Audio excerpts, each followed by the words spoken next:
How to remember salsa moves. I don't want to tell you to practice because that's the obvious and ambiguous answer. I will say that you need to be able to do the basic, commonly recurring footwork and be able to do it without thinking before you add complexity to your patterns. You want to be able to do your basic and your crossbody lead footwork on autopilot before you overload yourself with anything more complicated. Make a list. The most useful tool for remembering moves has been my handy dandy Excel sheet.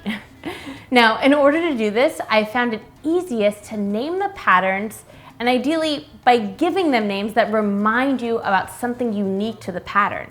For example, we have a pattern that starts with a big lasso-like motion overhead.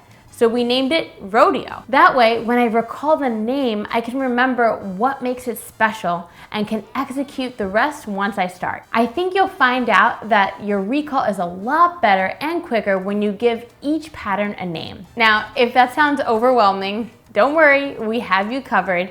We have a cheat sheet for every level that we cover in Dancer University. So we already picked out the names for you, and just by going to danceruniversity.com and learning with us, you already have that covered.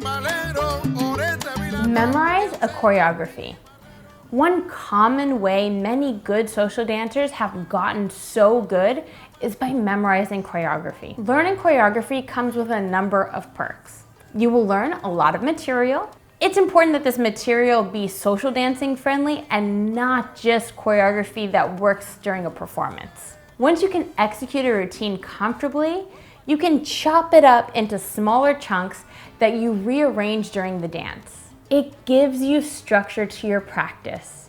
If you currently find yourself trying to recall what you've learned, are able to perform 3 8 counts and then have to stop and think about what else you've learned, you may not be getting the most out of your practice time. Having a 1 or 2 minute routine that you can practice from start to finish will help you get the number of repetitions you need to really get comfortable with your repertoire. You'd be hard pressed to find a pro or exceptional social dancer who has never been part of a performance team. It has shown to be one of the best tools for learning to dance. Classify your moves by their starting positions. To help you add more variety to your dancing and avoid repeating yourself every time you make it to left or hammerlock position, make a list of all the moves you know that start from that position. If you organize your patterns by category, you may find it easier to access your mental archive of moves that are possible from that handhold.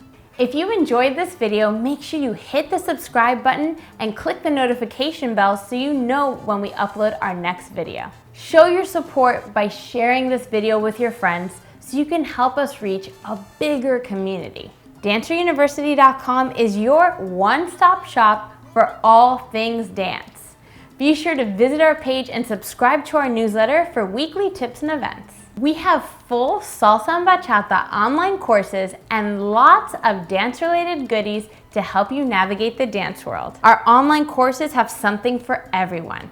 If you are a complete beginner, we'll start you off on the right foot. And if you have more experience, we have tons of material for you to add to your repertoire, including the dance principles you may not know exist and affect everything you do on the dance floor.